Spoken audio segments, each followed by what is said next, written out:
हर एक बात पे कहते हो तुम कि तुम क्या है, हर एक बात पे कहते हो तुम कि तू क्या है, तुम ही कहो कि ये अंदाजे गुफ्तगू क्या है। बड़ा गजब का दौर है साहब, जिधर देखो उधर शोर है, कोलाहल है। इस शोर और कोलाहल में कुछ जरूरी बातें छूट जा रही हैं। सबसे पहली बात तो ये कि आज यहाँ आपके बीच में जितना राजनीतिक कारणों से मौजूद है, उससे ज़्यादा मैं अपने दिल से मजबूर हूँ। मैं सिर्फ राजनीति के लिए आज यहाँ नहीं आया, क्योंकि अगर राजनीति को देखूँ तो मैं NSY का इंचार्ज हूँ और दिल्ली यूनिवर्सिटी का चुनाव हो रहा है। 18 तारीख को वोटिंग होना है, फिर भी हम 15 तारीख को कलकत्ते की सरजमी पे हैं, तो सिर्फ राजनीतिक कारण से नहीं, दिल का रिश्ता है। दिल का रिश्ता यूं है कि वो प्रधानमंत्री वाला नहीं, जहाँ जाते हैं वहाँ रिश्ता निकाल लेते हैं, तो वो वाला नहीं, वाकई दिल का रिश्ता है। एक तो पहले ही हमारे बड़े भाई नासिर साहब ने आपको कह दिया कि हम लोग सब एक ही यूनिवर्सिटी के स्टूडेंट रहे हैं, ये सब हमारे जो है सीनियर रहे हैं।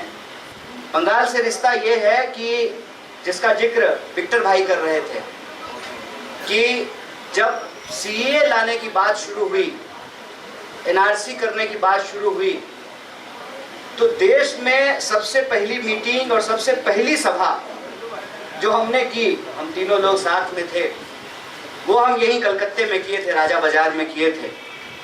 और यहाँ से जो आवाज़ उठी वही आवाज़ लेकर के हम बिहार गए, और बिहार में जनगण मन यात्रा की, पूर्णिया की रैली बहुत शानदार थी। और नतीजतन कि तमाम क्रोनोलॉजी समझाने के बावजूद जया शाह के पप्पा जो है CAA को लागू नहीं कर पाए, NRC करा नहीं पाए। तो कहते हैं कि बिन हवा न पत्ता हिलता है, बिन लड़े न कुछ भी मिलता है। इन तमाम शोर, कोलाहल और निराशा के बावजूद इस देश ने पिछले 11 साल में ये देखा है कि इनकी कोशिश नहीं रुकती और हमारी हिम्मत नहीं टूटती। और ऐसा नहीं है कि इसमें लोग खो नहीं रहे हैं। ये लड़ाई किसी एक व्यक्ति की, एक चेहरे की, एक पार्टी की नहीं है। ये लड़ाई दरअसल सोच की है। और जब लड़ाई सोच की बन जाए, जब बात दिल की हो जाए, तो दल नहीं देखना चाहिए।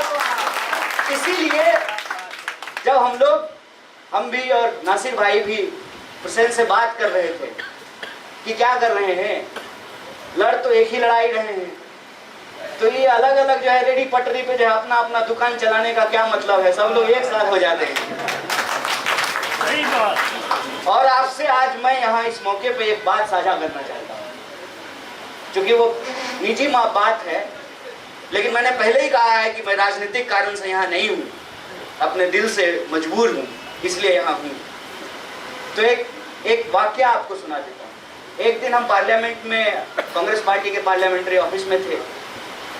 लीडर अपोजिशन राहुल जी उस वक्त लीडर अपोजिशन नहीं थे, और हम लोगों के सीनियर और CPIM के मरहूम सीताराम येचुरी साहब जो जनरल सेक्रेटरी थे, वो आए थे। तो हम तीनों एक साथ खड़े थे। तो राहुल जी ने कहा कि Sita, I have took one of your comrade. तो सीताराम येचुरी ने बहुत शानदार जवाब दिया। सीताराम ने कहा कि क्या तेरा क्या मेरा, इस लड़ाई में अब हम सब लोग एक ही नाव पर सवार हैं। इसको कहते हैं नॉन सेक्टेरियन पॉलिटिकल अंडरस्टैंडिंग। अगर अपनी सिर्फ दुकान चलानी है तब तो अपना खोल करके बैठे रहिए, लेकिन अगर देश बचानी है तो एक बात समझना पड़ेगा कि आज लड़ाई क्या है। और मैं कभी भी RSS BJP के खिलाफ हमेशा बोलता हूं, लेकिन कभी भी RSS BJP के अलावे किसी भी पार्टी के खिलाफ कुछ नहीं बोलता। दीदी के खिलाफ भी नहीं बोलता, नीतीश जी के खिलाफ भी नहीं बोलता, चंद्रबाबू नायडू के खिलाफ भी नहीं बोलता हूं। पता है क्यों? रिमोट जिसके हाथ में है ना, उससे लड़ना चाहिए। बिना मतलब का नाम लेने का कोई मतलब नहीं है। लेकिन बंगाल के लोग ये बात बखूबी समझते हैं कि दीदी से होगा नहीं और मोदी चलेगा नहीं, दीदी से होवे ना मोदी चलवे ना। ऐसे में बंगाल की जो हिस्ट्री है, बंगाल का जो पॉलिटिक्स और बंगाल का जो सिचुएशन है, उसको इस देश की सियासत में नजरअंदाज नहीं किया जा सकता है। सीए एनआरसी पूरे देश के लिए बाद में आया, बंगाल के लिए पहले आया है। आपको लग रहा होगा कि एसआईआर बिहार में आया है, यह संयोग है। एसआईआर बिहार में आया है, यह संयोग है। एसआईआर बंगाल में आएगा, यह भाजपा का प्रयोग है। इस बात को समझ लीजिए।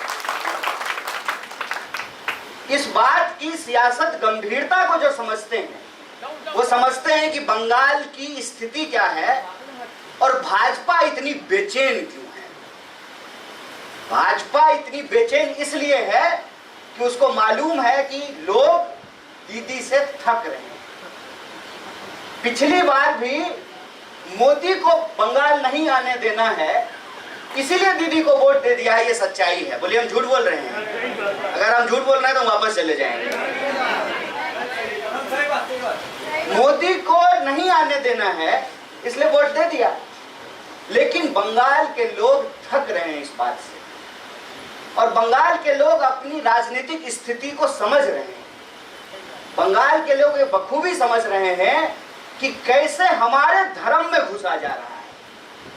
जो त्योहार आज तक बंगाल के इतिहास में नहीं मनाया गया, संयोग से अभी मैं गुरुदेव की लिखी हुई किताब गोड़ा पढ़ रहा हूँ, 150 पेज पढ़ा हूँ, उसके सारे पात्रों को देख रहा हूँ, हर चीज की चर्चा है उसमें।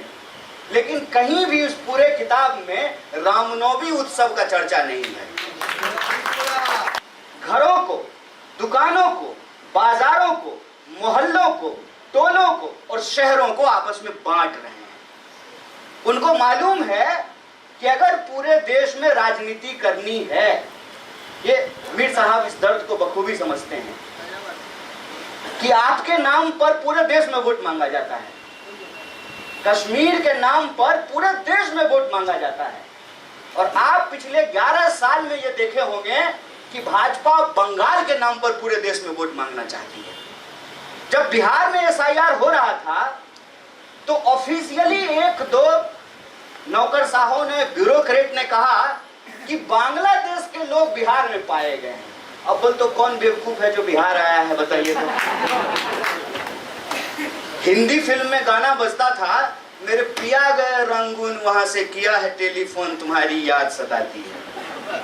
तो लोग काम करने के लिए बिहार से बंगाल आते थे। सैया गए कलकत्ता ये सजनी है। अभी कौन ऐसा बांग्लादेश का बुड़बक है जो बांग्लादेश छोड़ करके बिहार चला गया है? बिहार का लोग पूरी दुनिया में जा रहा है। अभी कैसा बांग्लादेश का लोग है जो पूरा दुनिया छोड़ करके बिहार चला गया है? आप ये बात समझ रहे हैं? ये बात कहां से चलनी शुरू हुई? ये बात कलकत्ते से चलना शुरू हुई। बार बार ये बोला गया कि घुसपैठिए घुस आए हैं। अच्छा, घुसपैठिए कैसे घुस आए हैं?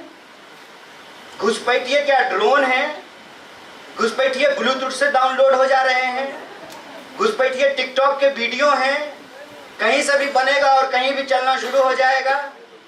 इस देश में सीमा नहीं है, इस देश में पुलिस नहीं है, क्या इस देश में सेना नहीं है? और अगर घुस जा रहे हैं तो गृह मंत्री क्या कर रहा है? बेटा का क्रिकेट खिलवा रहा है। कौन जिम्मेवार है इसके लिए? बॉर्डर की सिक्योरिटी को देखना किसका काम है? राहुल गांधी का? कांग्रेस पार्टी का? शुभंकर साहब कल से चले जाएं झंडा लेकर के? किसका काम है? आखिर ये बोला क्यों जाता है?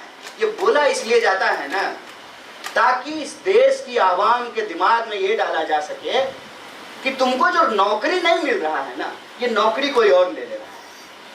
ये जो देख रहे हो तुम, इतना भीड़ है बस में, ट्रेन में, हर गली में जो इतना मारा मारी है, ये सब बाहर के लोग आ गए हैं। तुम जो गरीब हो वो बाहर के लोगों की वजह से है। या जो पेपर की चोरी हो रही है, सामान महंगा हो रहा है, दूध टाइम पे नहीं मिल रहा है, नल में पानी नहीं आ रहा है, ये सब बाहर के लोग आकर के कर रहे हैं। और ये नफरत की राजनीति कोई नई नहीं है, ये नफरत की राजनीति बहुत पुरानी है। और यही नफरत की राजनीति ये बंगाल के नाम पर पूरे देश में करना चाहते हैं। आप कुछ भी लिखिए, नीचे से कमेंट करेगा भाजपा का समर्थक, आप मालदा पे क्यों नहीं बोल रहे हैं? भाई हम डालडा का दाम पूछ रहे हैं, तुम मालदा पे पूछ रहे हो। ये जो होता है, इसको मालूम है कि बंगाल की जो डेमोग्राफी है, बंगाल का जो बॉर्डर से लगा हुआ एरिया है और बंगाल के विभाजन की जो हिस्ट्री है, उस नफरत की राजनीति के लिए इस सरजमी को अपने कब्जे में लाना, अपने झंडे के नीचे लाना जरूरी है। इसीलिए वो पूरी ताकत लगा रहे हैं कि बांग्लादेशी घुसपैठियों के नाम पर भाजपा बंगाल में कैसे घुसपैठ करे। और इस बात को जो लोग समझते हैं, उनको ये सियासी चैलेंज भी समझना पड़ेगा कि सीएए का सारा झमेला बंगाल में क्यों शुरू हुआ।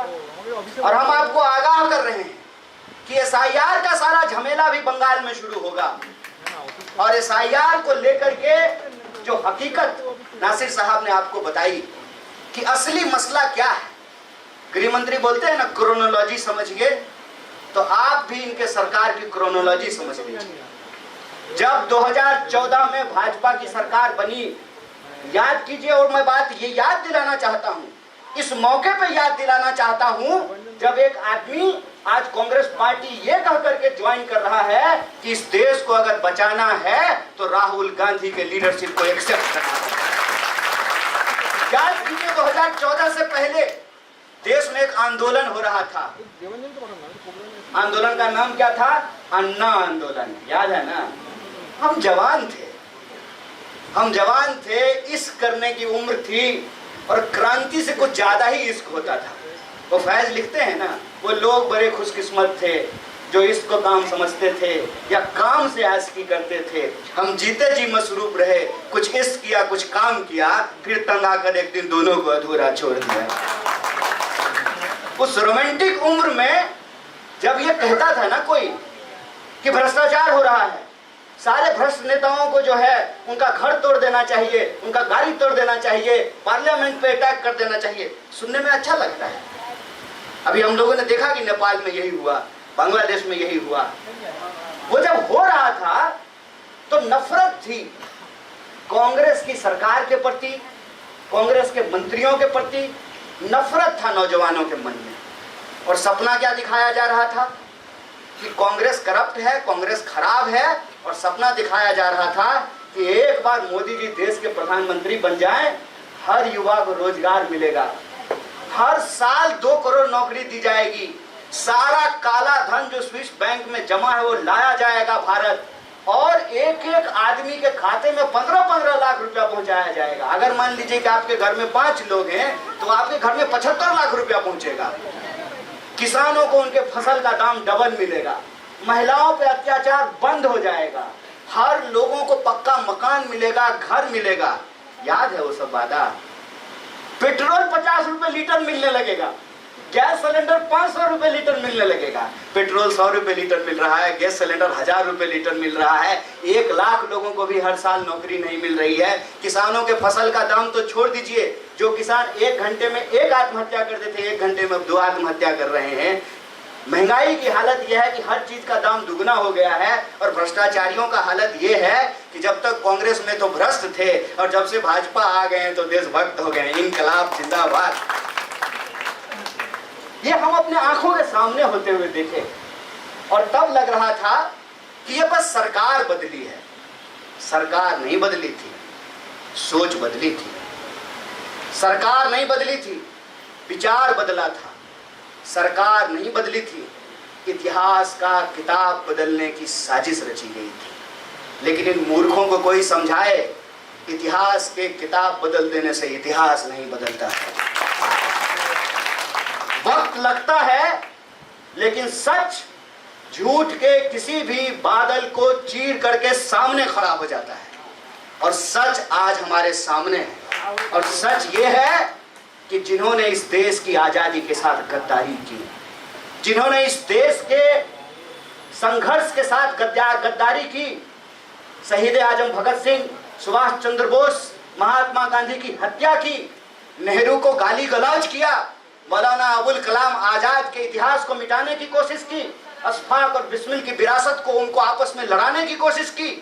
वह जो अंग्रेजों की चापलूसी और दलाली किया करते थे, जासूसी किया करते थे, वो आज चाय पर चर्चा करने के लिए आए हैं।